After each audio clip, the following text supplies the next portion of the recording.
നബിക്ക് കൊണ്ടത് പഠിച്ചിട്ടില്ല, റസൂലുള്ള പറഞ്ഞത് കേട്ടിട്ടില്ല, എന്നിട്ട് ഒരു 50,000 കൊണ്ട് ഊതിക്കൊടുത്തുങ്ങാണ്ട് പിന്നെ അവസാനം പിശാച്ച് പറഞ്ഞതിന് കേൾക്കാൻ നടക്കുന്നു, ജിന്ന് പറഞ്ഞതിന് കേൾക്കാൻ നടക്കുന്നു.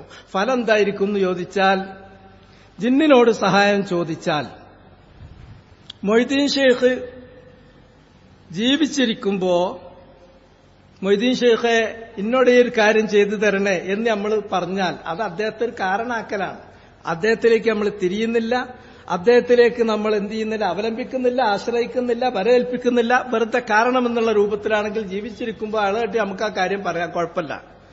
ആ മൊയ്തീൻ ഷെയ്ഖ് മരിച്ചു കഴിഞ്ഞതിന് ശേഷം മൊയ്തീൻ ഷെയ്ഖ് അതേ കാര്യം ചെയ്യണേ എന്ന് പറഞ്ഞു കഴിഞ്ഞിട്ടുണ്ടെങ്കിൽ അത് ശിർക്കാണ്. കാരണം മൊയ്തീൻ ഷെയ്ഖ് ഇവിടെ കാരണമായി നമുക്ക് സ്വീകരിക്കാവുന്ന ഈ ആലമുൽ ഷഹാദത്തിൽ ഇല്ല, ആലമുൽ ഗൈബിലേക്ക് പോയി. ഈ ജിന്നി എന്നുള്ളത് ആദ്യേ ആലമുൽ ഗൈബാണ്. അതുകൊണ്ട് തന്നെ ആലമുൽ ഗൈബിനോട് ചോദിച്ചു കഴിഞ്ഞിട്ടുണ്ടെങ്കിൽ അതാണ് ഷിർക്കുൻ അക്ബർ. അത് പിന്നെ ഹാദറാണ്, ഹയ്യാണ്, കയ്യാണ് എന്നൊക്കെ പറഞ്ഞിട്ടുണ്ടെങ്കിൽ ആദം നബിനെ പറ്റിച്ചതാണ്. അവിടുന്ന് പോലും റസൂലുള്ള ഉണർത്തിയതാണ് സദഖക വഹുവ കദൂബ്. എന്തെങ്കിലും ഒരു കാര്യത്തിന് സാധ്യത ഉണ്ടെങ്കിൽ മകനെ കിട്ടാതെ കരഞ്ഞ് കണ്ണിന്റെ കാഴ്ച പോയ യാക്കൂബ് അലൈഹിസ്സലാം അദ്ദേഹം ഒരു മലക്കിനോടോ ഒരു ജിന്നിനോടോ പറയണമായിരുന്നു. ഇത്ര വ്യക്തമായൊരു കാര്യത്തിൽ എത്രങ്ങാനും വഴലാണ് റബ്ബെ യൂട്യൂബിൽ. ഞാൻ ഇപ്പന്നാർ അടുത്തല്ലേ യൂട്യൂബ് ഒന്ന് നോക്കിയത്. ഇതിൽ മുഴുവൻ പറയണത് അതിൽ റുബൂബിയത്തിൽ ശിർക്കില്ല, ഉലൂഹിയത്തിൽ ശിർക്കില്ല, അസ്മാ സിഫാത്തിൽ ശിർക്കില്ല. ഇവർക്ക് ഉലൂഹിയത്തും അറിയില്ല, റുബൂബിയത്തും അറിയില്ല, അസ്മാ സിഫാത്തും അറിയില്ല. ഇവർക്ക് ഉശ്രിബൂ ഫീ ഖുലൂബിഹിമുൽ ഉജ്ൽ, ജിന്ന് കുടിച്ച് കുത്തിരിക്കുക, ജിന്ന് കുടിച്ച് കുത്തിരിക്കുകയാണ് ഇവർ. അതുകൊണ്ട് നിങ്ങൾ ആ കാര്യം പ്രത്യേകം സൂക്ഷിക്കണം. മറഞ്ഞവരോട്, മരിച്ചവരോട്, ജിന്നിനോട്, മലക്കിനോട് ആരോടുമില്ല. ദുന്യാവിൽ നമ്മളോടൊപ്പമുള്ള ആൾക്കാരോട് പോലും അത് അള്ളാ നിശ്ചയിച്ച പരിധിയിൽ നിർത്തിക്കൊണ്ടുള്ള കാരണമാക്കലേ ഉള്ളൂ. ഒരു കാരണാക്കല് മാത്രം. ഇത് നമ്മൾ സൂക്ഷിക്കണം. ഇത് നിരന്തരം പറയണം. സ്വാലിഹ്യങ്ങളിലേക്ക് ശിർക്ക് കയറി വരുന്നത് ഇങ്ങനെയൊക്കെയുള്ള വസ്വാസിലൂടെയാണ്. അല്ലാണ്ട് നേർക്കുനേരെ ഒരു ദിവസം വിഗ്രഹം കൊണ്ട് ഇവിടെ പള്ളിയിൽ വെച്ചിട്ട് ആ വിഗ്രഹത്തെ ആരാധിക്കുക എന്നുള്ളത് അത് മുഅ്മിനീങ്ങളുടെ അടുക്കലുണ്ടാവില്ല. മറിച്ച് ഇത്തരം ദുർവ്യാഖ്യാനത്തിലൂടെയാണ് വരിക. ഇത് വലിയ ഒരു ഫിത്നയിലേക്കാണ് പോണത്. കുറച്ചു കഴിയുമ്പോൾ ഈ മന്ത്രിക്കുന്ന ആൾക്കാരൊക്കെ ഒരു വിധത്തിൽ അല്ലെങ്കിൽ മറ്റൊരു വിധത്തിൽ ഈ ജിന്നുകൾക്ക് വഴിപ്പെട്ടവരും ആ ജിന്നുകളിൽ നിന്ന് സഹായം സ്വീകരിക്കുന്നവരും ആ ജിന്നുകൾക്ക് ഇബാദത്ത് ചെയ്യുന്നവരുമായി തീരും. അതിന് തോനക്കാലം വേണ്ട. അതുകൊണ്ട് നിരന്തരം ഈ കാര്യം നമ്മൾ പറഞ്ഞേ പറ്റൂ. നിരന്തരം ഈ കാര്യം പറഞ്ഞേ പറ്റൂ. എന്തുകൊണ്ട് പറ്റൂല ജിന്നിനോട്? ആലമു ഗൈബ്. മൊയ്തീൻ ഷെയ്ഖിനോട്, ബദരീങ്ങളോട് ഇപ്പം നമുക്ക് ചോദിക്കാൻ പറ്റൂലല്ലോ. മുഹമ്മദ് നബിനോട് ഇപ്പം നമുക്ക് ചോദിക്കാൻ പറ്റൂലല്ലോ. നബി ജീവിച്ചിരിക്കുന്ന കാലത്ത് നബിനോട് നമുക്ക് ചോദിക്കാമായിരുന്നല്ലോ പലതും. നബി മരിച്ചു കഴിഞ്ഞതിന് ശേഷം നമ്മൾ തമ്മിൽ നമ്മളൊരു പക്ഷേ ദുആ ചോദിക്കൂല, അത് തവക്കുലിന്റെ പൂർണ്ണതയ്ക്ക് എതിരാണ് എന്ന് പറഞ്ഞിട്ട് നമ്മൾ ഒഴിയും.